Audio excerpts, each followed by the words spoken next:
Hey guys, welcome back to my channel. My name is Kevin, and if this is your first time watching this video, I have a 2018 Golf R with DSG that I'm going to be working on. Well, I've been working on for a while, and today what we're going to be doing is doing some maintenance, such as doing oil change and cabin air filter change and wipers change, as it hasn't been done in a while. I usually do my oil change every 7,500 kilometers. I know the recommended interval is longer, but I like to do it a little bit more frequently, as oil and filters are cheaper than an engine or transmission or other parts. So that's the reason why I like to do it every 7,500 kilometers. I'll also put that in miles here. So the vehicle right now have about 32,500 kilometers. I still have about 200 more kilometers before I can do oil change, but I want to do it a little bit early, as I will be driving to Calgary and back, and that's about 600 kilometers there. So I just want to do it a little bit before that happens. And also, last time I did the oil change was during fall time, and now it's almost summer. Well, Alberta summer is different than other places, but that is the case. So I hope you guys enjoy this video, and leave a like and subscribe to this channel, and also comment on what I should do next. So what you do is, you can just jack up the front. It will make the oil change a little bit easier, and then once you're done with oil change, you can also just put it down and then check the level that way. But because in the next video I'm going to be showing what I'm going to be doing for changing tires, that's why I have all 4 tires jacked up. So what I did is I jacked up the back and then just put the jack in the middle, so I only have to use 3 jacks instead of 4. I just feel lazy. It's sturdy enough. So as you can see, there are the jacks for the front. I usually put the jack stands on the control arm area. It's connected to the chassis, so I find it sturdier, and I don't have to worry about the body frame being like cracked, or anything like paint being cracked or anything like that. So that's what I like to do. And now take this out.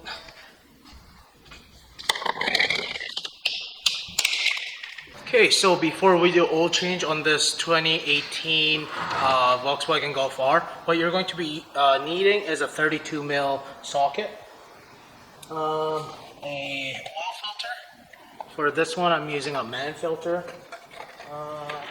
and what I like to use is the Motul 8100 X Clean Plus. This is good for Volkswagen Spec of 50400 or 50700. The reason why I use this one instead of the 50200 spec is, apparently, according to my research, the 504 spec on these have a little bit better of a oil life, and also better oil quality, I believe.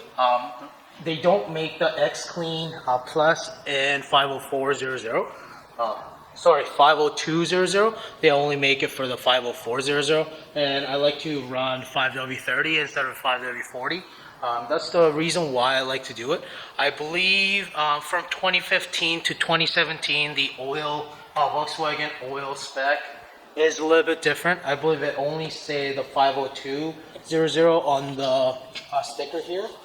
That is just what the approved oil is, and obviously because I still have warranty, I want to follow it and make sure I put the 50400, which is approved on my my car, and that's what I like to do. And for this vehicle, you're going to put about 5.7 liters of oil. Because I'm going to use something else, I'm going to be using this one and a 1 liter jug, and then obviously use safety glasses. I use this kind of safety glasses because I have a big face, so other safety glasses don't really work that well, and I like this kind better anyways. Obviously if you get sand, it will still go in a little bit, but not as much. And then I have this as a cabin air filter that I'm going to be changing. I usually change my cabin air filter every oil change or every second oil change. I'd rather spend the money and change the filter more frequently than having really gross filter, because some filters are really gross.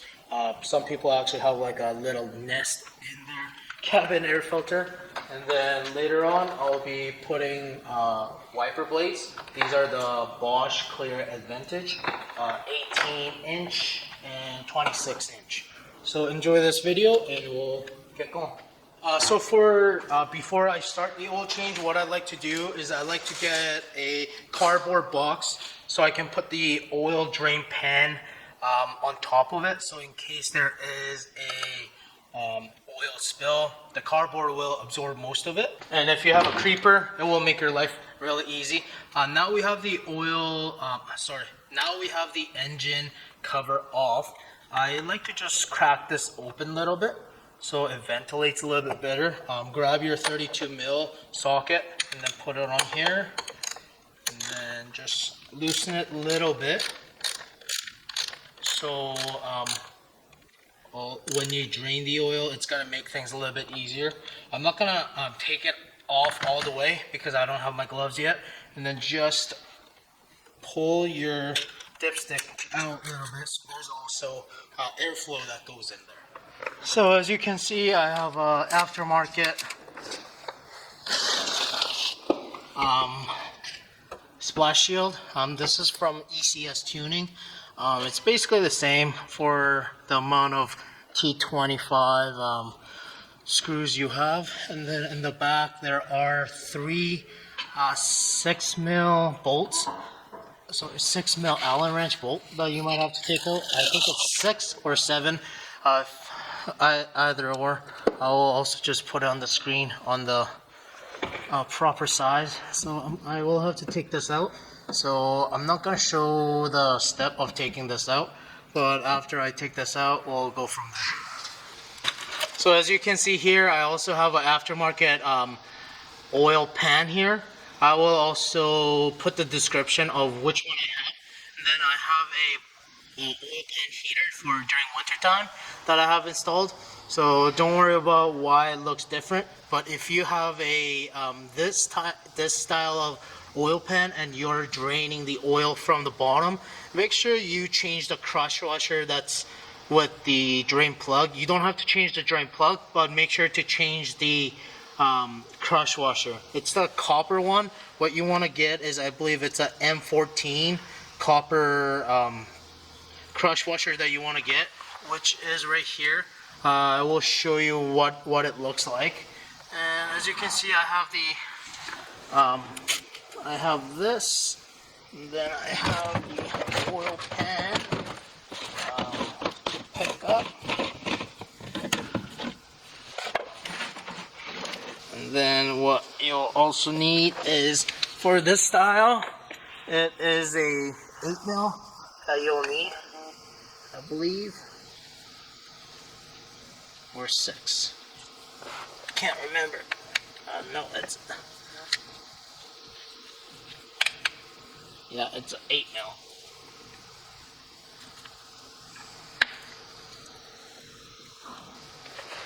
Okay, now should be able to unplug it. Well, unscrew it. Make sure to adjust the. I did make a little bit of a mess, so don't worry about that. It should all be on the cardboard, so I wouldn't worry too much. Just wait a little bit until the oil stream gets, and then you want to be able to pull this back. Small amount. You don't want to pull it too much towards the front bumper, or you're gonna start getting oil all over the place. And as you can see, it is starting to leak like that, so make sure you can get the front, this big stream and the small stream together. And then once the stream gets smaller, just pull that out a little bit. The crush washer that I'm talking about looks like this. Make sure to get some. I think you can get it from any kind of like bolt and nut stores. or if you want, you can also order from Amazon. But from Amazon, it comes in like an assorted kit. Make sure it's copper instead of any other metal. And then what I'm going to do is just grab my plug and put it in the, just clean it like this. And make sure you get some brake parts cleaner. Brake parts cleaner is your friend. And check the thread on the plug itself too. Make sure it's not, make sure the threads are all good. Make sure there's no debris that are stuck. And once everything once everything is done draining, I'll put the plug back with the crush washer. So this is what, I don't know how well it's going to focus, but this is what it looks like. And then you're going to just put the crush washer. This is a little tight under here. You're just gonna put it like this. This is what it looks like. Okay, now what we're going to do is just grab a shop towel and just clean around. And then grab your drain plug, put the drain plug back on. Make sure you're threading it properly. And then just get some brake parts cleaner and just clean around and just hand tighten the drain plug for now. And then just clean around again.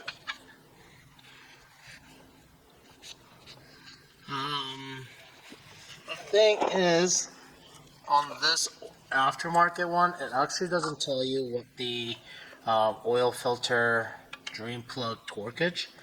So what I just usually do is I just make it with my Allen wrench, just make it as tight as possible, but not too tight. Hopefully you guys know what that means. Just a little bit less than an UGA, I guess. Then once that is done, what we're going to do is slowly pull the drain pan. Okay, so now what we're going to be doing is I always loosen this up. So I'm just going to grab the oil filter this way. And then I'm going to take this out and then take the O-ring around here out. And then clean it with brake cleaner around the threads. And then change with new one. And make sure there is no stem in here. If it is, just put it back in. I have heard some people throwing that stem out. And then it caused the vehicle to have check engine light. So make sure you don't throw the stem. Okay, so now we have this oil filter housing all cleaned up and took the O-ring off. What I'm going to do is just open up the oil. The nice thing about this oil is that it comes out like this, so you don't have to worry about it leaking or anything like that. And there is that little plastic thing that you have to take out. And once that is in, just put it in the lid or cap. And then what you are gonna do is inside the oil filter box, there should be an O-ring in here. And for this one, just put it in and then just spin it around a little so it gets seated all the way.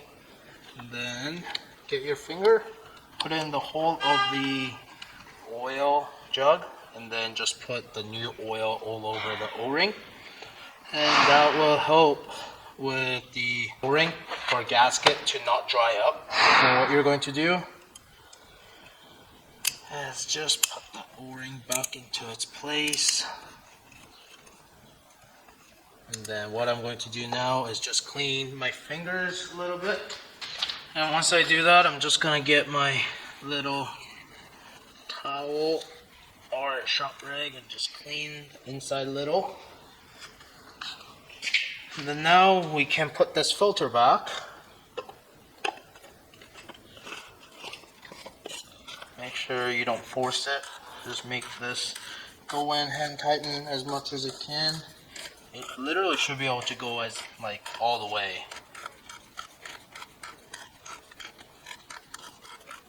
And once that is tight, what you're going to be doing is getting that 32 mil socket, put it on here, and then just torque it down. You don't have to torque it down if you don't want to, but I usually torque it down. I'll put the torque number on the screen. So I have this torque wrench, as it does inch, Newton meter, and Newton meter, sorry, and then inch pounds on the other side. So I believe the torque spec that I have looked is 25 Newton meter. So we're gonna go all the way to 25. It says anything between 25 to 30, 25 being minimum and 30 being max. And then once you have that, you just tighten this part so it locks in. And then, as you can see on my torque wrench, I have a step up ones. I have 2 of them connected, so I will link that down below.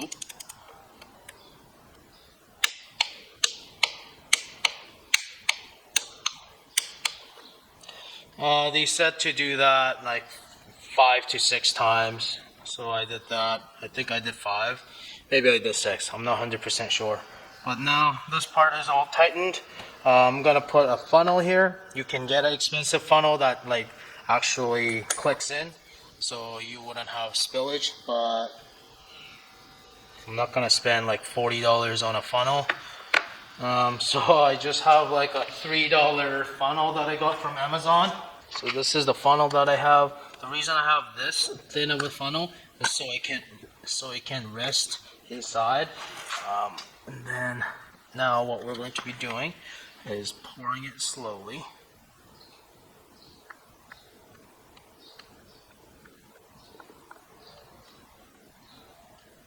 And slowly rotate it sideways. Helps with filling a little bit easier, I think.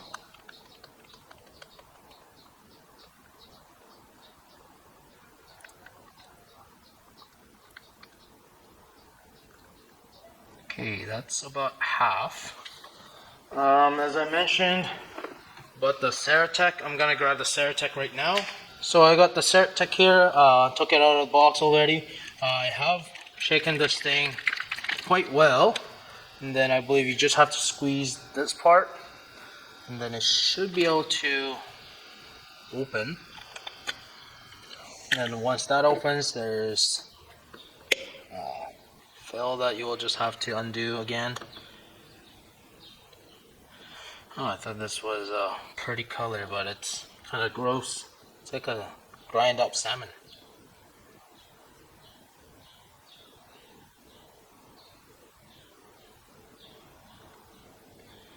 As I mentioned, this entire thing is a 300 milliliter. So I'm just gonna leave this in here. As oil is expensive, Ceratec's expensive.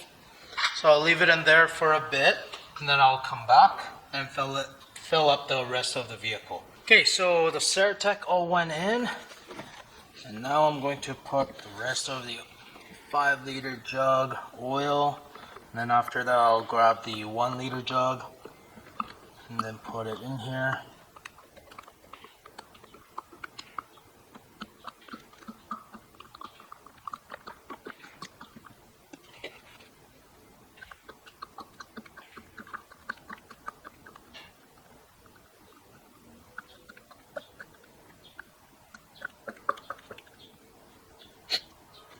So I just put about 300 milliliter of oil back in. So total it will be about 5.6 liters so far. What I'm going to do is I'm going to actually start the vehicle and let it run.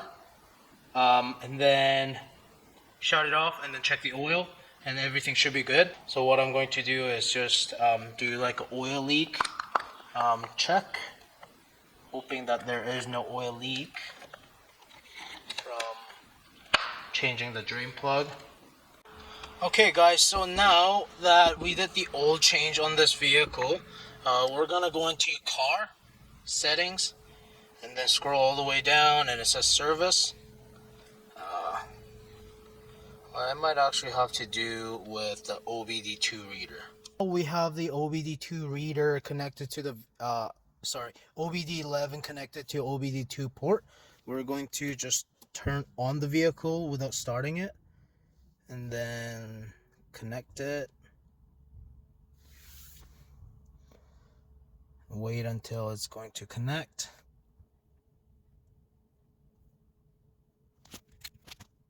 Now it's connected. We're gonna scan the vehicle. You don't have to scan the vehicle. What you can do is the 3 line up here. We're gonna go into car, and then as you can see, there are all these. We're going to go into apps, I believe.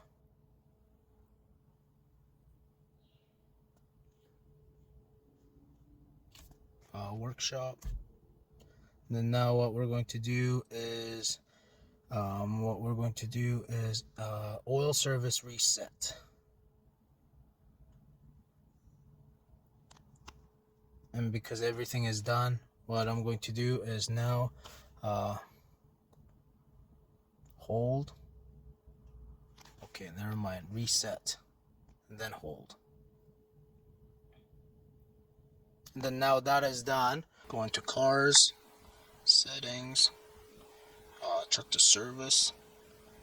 And now everything has been changed. Oil change, service, and 15,000 kilometers. I hope you guys enjoyed this video of doing oil change and just maintenance on this vehicle.